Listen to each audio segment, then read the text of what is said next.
देख रहे हैं इन डार्क राजकुमार के साथ। तो चलिए बढ़ते हैं आज की कहानी की ओर। दोस्तों, ये तब की बात है जब कैलाश की तबीयत अचानक ही देर रात बिगड़ गई थी। रात होने के कारण मुझे और मोनू को समझ में नहीं आ रहा था कि कैलाश को कहां पर लेकर जाएं, क्योंकि जहां हम रहते थे वो एक कंस्ट्रक्शन साइट थी जो कि आम आबादी से काफ़ी दूर था। मैंने तुरंत ही हमारे ठेकेदार मूलचंद जी को फ़ोन किया और उन्हें जल्दी कुछ इंतजाम करने को कहा। इस पर ठेकेदार ने कहा, हमारी साइड से 3 किलोमीटर दूर एक क्लिनिक है, तुम कैसे भी करके कैलाश को वहाँ पर लेकर पहुँचो, पीछे से मैं भी पहुँचता हूँ। और इतना बोलकर ठेकेदार ने अपना पल्ला झाड़ लिया। मुझे नहीं लग रहा था कि ठेकेदार आने वाला है, लिहाजन मैं और मोनू कैलाश को किसी तरह सहारा देते हुए खोली से निकालकर मेन रोड तक ले आए, जो कि बेजान पड़ी थी। वहां पर दूर दूर तक ना तो कोई गाड़ी और ना ही कोई बत्ती जल रही थी, मगर हमें कैसे भी कैलाश को उस क्लिनिक तक तो ले जाना ही था।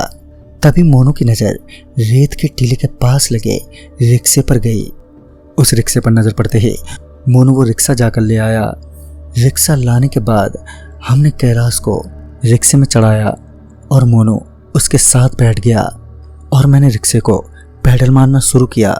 मैं जितना तेज रिक्शा चला सकता था चला जा रहा था। वहीं अब कैलाश बेहोश होने लगा था। मोनू कैलाश की बिगड़ती हालत को देखकर रिक्शा और तेज चलाने को कहे जा रहा था। रिक्शे को चलाते हुए अब मेरी सांसें बुरी तरह से चढ़ चुकी थीं, मगर अभी तक वो क्लिनिक नजर नहीं आया था जिसके बारे में हमारे ठेकेदार ने बताया था। कुछ और दूर जाने के बाद मुझे रोड से थोड़ा हटके एक बिल्डिंग नजर आई। उस बहुमंजिला बिल्डिंग को देखकर मुझे लगा कि शायद ठेकेदार इसी बिल्डिंग की बात कर रहा था। मैंने तुरंत ही रिक्शा उस बिल्डिंग की तरफ मोड़ लिया। फिर जब मैंने उस बिल्डिंग के कंपाउंड में रिक्शा रोकी तो रिक्शे को रोकने के बाद जब मेरा ध्यान बिल्डिंग पर गया तो मैंने पाया कि पूरी बिल्डिंग में लाइट नहीं है, साथ ही वहाँ किसी तरह की कोई हलचल भी नहीं थी। फिर मुझे लगा कि शायद हम गलत जगह पर आ गए हैं। फिर जब मैं वहाँ से जाने के लिए वापस रिक्शे की सीट पर बैठा कि तभी बिल्डिंग के सबसे नीचे वाले फ्लोर के एक रूम की बत्ती जली। बत्ती के जलते ही मैं वापस उतरा और मोनू को बोला, मैं देख कर आता हूँ। और ये बोलने के बाद जब मैं उस रूम के गेट पर जाकर ठकठकाते हुए बोला, ये डॉक्टर साहब का क्लिनिक है। मेरे इतना कहते ही वो दरवाज़ा एकदम से खुल गया। दरवाजे के खुलते ही मेरी नज़र सामने डॉक्टर के लिबास में बैठी एक औरत पर पड़ी। मैंने गेट पर से ही कहा, मैम, मेरे दोस्त की तबीयत अचानक ही बिगड़ गई है, आप ज़रा देख लीजिए। मेरे इतना कहते ही उस डॉक्टरनी ने मुझसे कहा, कहाँ है तुम्हारा दोस्त? तो इस पर मैंने रिक्शे की तरफ इशारा करते हुए कहा, वो वहाँ रिक्शे में, मैं अभी लेकर आता हूँ। फिर मैं रिक्शे की तरफ कैलाश को लेने के लिए भागा। फिर जब मैं और मोनू कैलाश को लेकर आए तो डॉक्टर ने उसे बेड पर लिटाने को कहा। कैलाश अब तक बेहोश हो चुका था।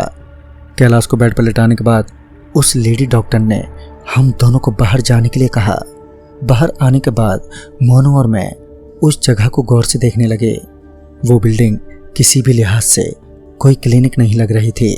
चारों तरफ टूटा फूटा फर्नीचर और दीवारों से लटक रहे सिर्फ मकड़ी के जाले थे। मोनू मेरे करीब आकर मेरे कान में हल्के से बोला, यार, कहीं हम कैलाश को गलत जगह तो नहीं ले आए?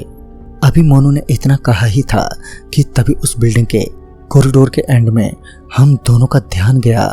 दरअसल वहां से किसी की घिसटने की आवाज आ रही थी, पर वहां पर कोई भी बत्ती नहीं जल रही थी, तो हमें कुछ ठीक से दिखाई नहीं दे रहा था, जिस वजह से मैं अपने कदम उस ओर ले जाने लगा जिस ओर से वो आवाज आ रही थी। फिर जब मैं उसके कुछ करीब पहुंचा तो मुझे उस अंधेरे में फर्श पर एक आदमी तड़पता हुआ दिखा। उसका पेट पूरा खुला हुआ था और उसके आसपास काफी सारा खून फैला हुआ था। उस आदमी की वो दुर्दशा देखकर मेरे हाथ पैर अब जम से गए थे। तभी मैं जोर से चीखते हुए बोला, मोनू, मोनू भाग यहाँ से। मगर मेरी आवाज ही नहीं निकली और जब मैंने वहां से भागना चाहा तो मेरे पैर उठ ही नहीं रहे थे। तभी मैंने अपना सिर पीछे की तरफ करते हुए मोनू को आवाज देनी चाही, मगर जब मैंने पीछे देखा तो पाया कि अब मोनू उस कॉरिडोर में है ही नहीं। मोनू को वहां ना पाकर अब मेरी हालत और भी खराब होने लगी थी। वो आदमी अभी भी मेरी आंखों के सामने बुरी तरह छटपटाए जा रहा था। तभी मोनू उस क्लिनिक के रूम से चीखते हुए बाहर निकला, कुणाल, कुणाल भाग यहाँ से, नहीं तो हम भी नहीं बचेंगे। जब किसी तरह मेरी एक नज़र मोनू पर गई तो देखा कि उसका एक हाथ कटा हुआ है और वो बेतहाशा भागे जा रहा है। उसे भागते देख पता नहीं कहां से मेरे में हिम्मत आ गई और मैं भी वहां से चीखते हुए भागा। जब मैं उस रूम के दरवाजे से गुजरा तो मैंने गुजरते वक्त देखा कि वो डॉक्टरनी मोनू का हाथ चबा रही है, जिसे देखकर मेरे पांव हवा से बातें करने लगे और कुछ ही देर में मैं उस भूतिया क्लिनिक या कहूँ कि बिल्डिंग से काफ़ी दूर निकल आया। पर मैं अकेला ही था। मोनू मुझे कहीं नहीं दिखाई दे रहा था। मैं उस सुनसान रोड पर मोनू को ज़ोर ज़ोर से आवाज़ देने लगा, मगर काफ़ी देर तक आवाज़ देने के बाद भी मुझे मोनू का कोई पता नहीं चला और अंत में थक हार कर मैं वापस अपने कंस्ट्रक्शन साइट पर लौट आया।